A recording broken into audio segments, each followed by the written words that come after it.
Eh, ini dia, ya. Ini di gudang kita,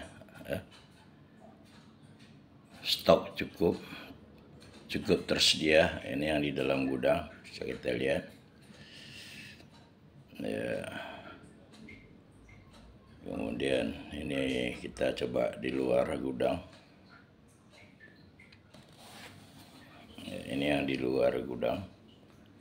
Artinya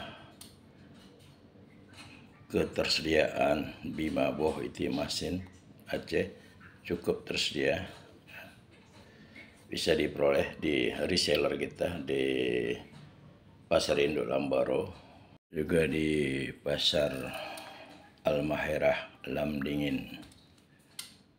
Oke.